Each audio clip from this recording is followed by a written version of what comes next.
আসসালামু আলাইকুম। CAD tutorial বিডিতে আপনাদের সবাইকে স্বাগতম। আমি মাহাদি হাসান। আশা করি সবাই ভালো আছেন।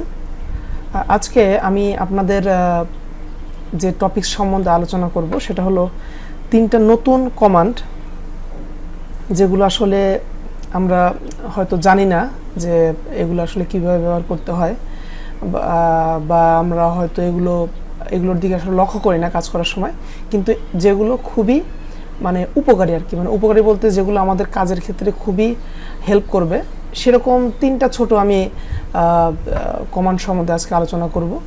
যদি আপনি আমার চ্যানেলে নতুন হয়ে থাকেন তাহলে অবশ্যই চ্যানেলটি সাবস্ক্রাইব করবেন আর এই ভিডিওটি বেশি বেশি শেয়ার করবেন, যাতে অন্যরাও এই তিনটা নতুন কমান্ড সম্বন্ধে শিখতে পারে। তো চলুন শুরু করা যাক। তো আমি যে কমান্ডগুলো সম্বন্ধে আলোচনা করব, যে তিনটা কমান্ড, সেটা আসলে আমাদের ডাইমেনশন রিলেটেড, আমরা যে ডাইমেনশনগুলো টানি বা ডাইমেনশন যেগুলো আমরা আমাদের ড্রয়িংয়ে দেই, সে ডাইমেনশন রিলেটেড এই তিনটা কমান্ড আর কি। প্রথমে তাহলে আমরা অ্যানোটেটে ক্লিক করলাম। ক্লিক করার পরে দেখেন এই যে এখানে তিনটা যে আমার কমান্ড আছে। প্রথমে ব্রেক, এরপরে অ্যাডজাস্ট স্পেস, আরেকটা হলো গিয়ে ডাইমেনশন জগলাইন। সো প্রথমে আমি ব্রেকটা সম্বন্ধে আলোচনা করব। সো আমি প্রথমে আপনাদের এখানে আমি দুটো ডাইমেনশন টানি, ক্রস ডাইমেনশন আর কি। এখানে টানলাম, এখানে একটা ডাইমেনশন নিলাম। সো এখানে দুইটা ডাইমেনশন নিলাম। আমি একটু ডাইমেনশনটা বড় করে দিই। সো আমরা এখানে এরকম দুইটা ডাইমেনশন নিলাম। এখন এই দুইটা ডাইমেনশনের যেটা ক্রস পয়েন্ট আর কি, সেখানে দেখেন আপনার দুইটাই ক্রস করছে, হ্যাঁ। কিন্তু আপনি চাচ্ছেন যে আপনার একটা ডাইমেনশন লাইনটা কন্টিনিউ করবে এবং অন্যটা আপনি একটু ব্রেক চাচ্ছেন, যাতে আপনার দেখতে ভালো লাগে। সো তাহলে আপনি কি করবেন, আপনি এখানে ক্লিক করবেন, অর্থাৎ ব্রেকে দেওয়ার পরে এখানে একটা ক্লিক করলেন, এখানে একটা ক্লিক করে এন্টার দেবেন। দেখবেন যে এখানে একটা ব্রেক চলে আসবে। এই দেখেন এখানে একটা ব্রেক চলে আসছে। এখন এই ব্রেক লাইনটা দেখেন এখন এখানে খুবই ন্যারো দেখাচ্ছে, অল্প দেখাচ্ছে, কিন্তু ব্রেক লাইনটা আসলে আপনি আপনার যে আমাদের যে একটা অপশন আছে ব্রেক লাইনের, সেখানে যে আপনি ব্রেক লাইনের যে এক্স্যাক্ট আপনি কতটুকু ব্রেক চাচ্ছেন, কত মিলি ব্রেক চাচ্ছেন, সেই ব্রেক লাইনটা ওখানে যে আপনি অপশনে যে আপনি এটা ঠিক করতে পারবেন। সেই ব্রেক লাইনটা কতটুকু দেবেন, কত মিলি আপনি ব্রেক লাইন চাচ্ছেন, সেটা আপনাকে যে ডাইমেনশন যে স্টাইলটা, সেখানে যে আপনি এটা ঠিক করতে পারবেন। সো আমরা ডাইমেনশন স্টাইলে যাই, ডাইমেনশন স্টাইল ম্যানেজারে গেলাম, ডাইমেনশন স্টাইল ম্যানেজার, এখানে যে আমরা মডিফাই করলাম। মডিফাই যাওয়ার পরে দেখেন আপনার এখানে সিম্বল অ্যান্ড অ্যারোসে যাবেন, দেখবেন এখানে ব্রেক সাইজ আছে। ব্রেক সাইজ আছে একেবারে ন্যারো 0.13 মিলিমিটার। সো আমরা এটাকে আমরা 10 মিলিমিটার করলাম, 10।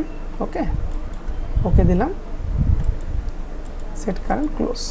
দেখেন এখন এটা একটু বড় দেখাচ্ছে, 10 মিলি সেহেতু একটু বড় দেখাচ্ছে। আপনি যদি আরও বেশি করেন, যেহেতু আপনি এটাতে আরও ভালো দেখাতে চান, তাহলে আরও বেশি করবেন। আমি আবার চাচ্ছি, সেখানে আমরা আবার মডিফাই করতেছি। এখানে 10-এর বদলে আমরা 150 দিলাম। ওকে, সেট কারেন্ট ক্লোজ। এখন দেখেন আপনার ব্রেক লাইনটা আরও বড় হলো। এতে কি হয়, আপনার আমরা যখন কোনো ড্রয়িং প্রেজেন্ট করি, তখন ড্রয়িং প্রেজেন্টের ক্ষেত্রে আমাদের অনেক সময় আমরা চাই যে আমাদের একটা ডাইমেনশনটা কন্টিনিউ চলে যাবে এবং আরেকটা ডাইমেনশন লাইনটা একটু ব্রেক হবে। সো এটা একটা কমান্ড যেটা আমার কাছে খুবই হেল্পফুল লেগেছে। এবং দ্বিতীয় যে কমান্ডটা, সেটা হলো অ্যাডজাস্ট স্পেস। এটা আসলে যেটা করে যে আপনি একসাথে অনেকগুলো ডাইমেনশন লাইন টানলেন, একটার পর একটা। সো আপনি চাচ্ছেন যে আপনার ডাইমেনশনের যে স্পেসটা, একটা ডাইমেনশন লাইন থেকে আরেকটা ডাইমেনশন লাইনের স্পেসটা আপনি একটা রেগুলার স্পেস দেবেন, যে আপনার পছন্দ মতো, এবং সেটা ইকুয়ালি। যেমন আমি আপনাদের দেখাই সেটা কেমন। আমি এখানে কয়েকটা ডাইমেনশন টানতেছি, এরকম। এখানে আমি 4টা ডাইমেনশন টানছি। সো এখন ডাইমেনশনের এক একটা স্পেস কিন্তু যেটা আমি ম্যানুয়ালি দিয়েছি আর কি, সে ততটুকুই আছে।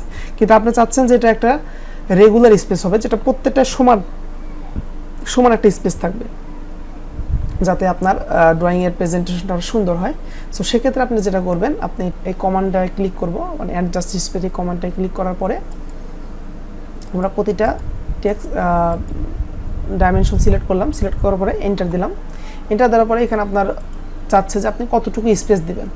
সো আমি 500 দিলাম, যে প্রতিটা 500 পরপর মানে এক একটা স্পেস হবে, মানে প্রতিটার মাঝখানে স্পেস। তো 500 দিয়ে এন্টার দিলাম। দেখেন এখন এটা ইকুয়ালি 500 পরপর হয়ে গেছে। তো আমি যদি একটু চেক করি যে আসলে 500 পরপর হয়েছে কিনা। সো দেখেন 500 সো প্রতিটা 500 পরপর সুন্দরভাবে মানে এক একটা সেট হয়ে গেছে। সো এটার দ্বারাও আমরা আমাদের ড্রয়িংয়ের রিপ্রেজেন্টেশনটা সুন্দর করতে পারি। সো এটা একটা হেল্পফুল কমান্ড আমার কাছে লেগেছে, সো তাই আমি আপনাদের কাছে শেয়ার করলাম।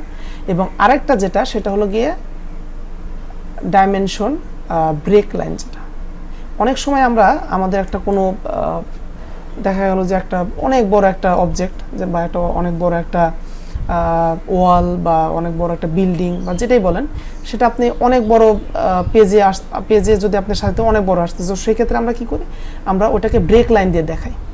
সো এই ব্রেক লাইন দিয়ে দেখাই, কিন্তু আমাদের ডাইমেনশনে কিন্তু আমরা কোনো ব্রেক লাইন দিই না, আমরা ডাইমেনশনে লিখে দিই ভ্যারিয়েবল বা এরকম কিছু। সো সেটা আমরা যদি ব্রেক লাইন দিয়ে দেখাই, তাহলে কিন্তু ড্রয়িংয়ের সাথে সাথে যে ওই ডাইমেনশনটাও রিড করবে, সেও বুঝতে পারবে যে এটা ডাইমেনশনটা মানে কন্টিনিউয়াস, মানে ব্রেক লাইন দেওয়া, যে এটা অনেক বড় কিন্তু আসলে আমরা অল্প একটু জায়গার ভিতরে দেখাইছি। জিনিসটা কেমন, যখন আমি একটা রেক্ট্যাঙ্গুলার টানলাম, সো এটা তো এখন যদি আমি এটার অ্যাকচুয়াল সাইজ দেখি, দেখেন এটার অ্যাকচুয়াল সাইজ হলো 3607, কিন্তু এখন আমি হয়তো 3607 এত বড় আমি ড্রয়িংয়ে রাখতে পারতেছি না, বা টেক্সটের সাইজটা অনেক বড় হয়ে যাচ্ছে ড্রয়িংয়ে। সেক্ষেত্রে আমরা এটাকে ব্রেক লাইন দিয়ে, এটাকে আমরা একটা ব্রেক লাইন দেবো। হ্যাঁ, এরকম একটা ব্রেক লাইন দিয়ে দেখালাম যেটা 3600, কিন্তু আমরা আর একটু কমিয়ে দিলাম,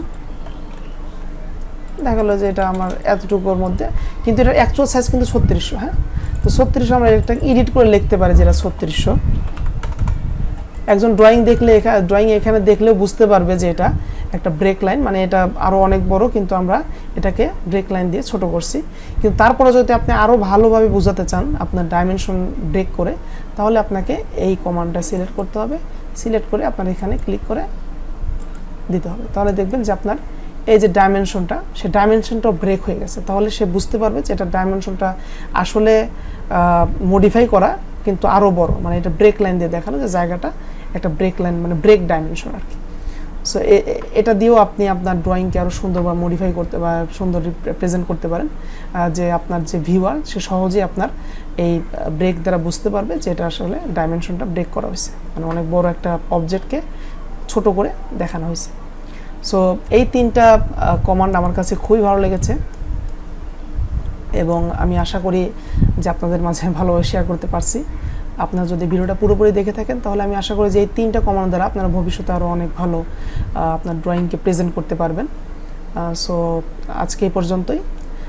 পরবর্তী ভিডিওতে ইনশাআল্লাহ অন্য কোনো টপিকস নিয়ে আপনাদের কাছে আসবো। সে পর্যন্ত সবাই ভালো থাকবেন, সুস্থ থাকবেন এবং আমার জন্য দোয়া করবেন। আসসালামু আলাইকুম ওয়া রাহমাতুল্লাহ।